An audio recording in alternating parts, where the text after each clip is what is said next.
AITA for not letting my daughter go to her cheer competition and grounding her for 4 months. I 42F attend church regularly and have a 15-year-old daughter named Abby.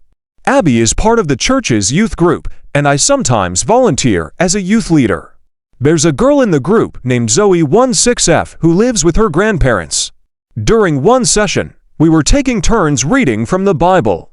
Each time it was Zoe's turn, she asked to skip.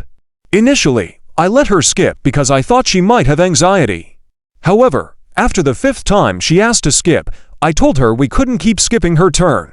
When she started reading, it became clear she struggled significantly, mispronouncing many words.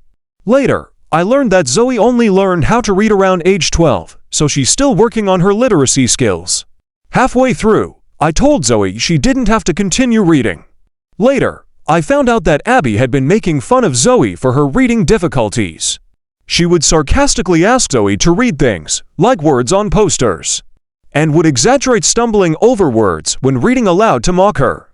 I didn't know this was happening until one day, I walked into the kitchen and found Zoe crying on her grandmother's lap, explaining Zoe Abby had been saying to her. Zoe then told me everything, and I promised I would handle it. When Abby and I got home, I asked her about it. She admitted to making the comments, but dismissed them as harmless and not a big deal.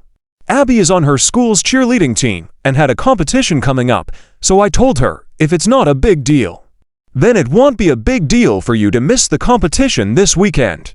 Abby froze and started pleading with me, saying, "You have to let me go. It's different what I did wasn't a big deal. Everyone is counting on me. Don't do this to me." I told her, if it wasn't a big deal, then you'll explain to your team why you're not going. Tomorrow, you'll also apologize to Zoe in front of the group and write her a note to express your regret. Abby started pleading with me, asking me not to make her do it.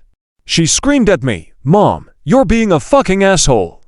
I replied, "You just earned yourself a grounding on top of this." She stormed into her room, slammed the door, and punched a hole in the wall. At that point, I decided to ground her for 4 months. I later spoke to Zoe's grandmother to explain the situation and how I handled it. She agreed that the consequences I gave Abby were appropriate and would help her understand the impact of her actions.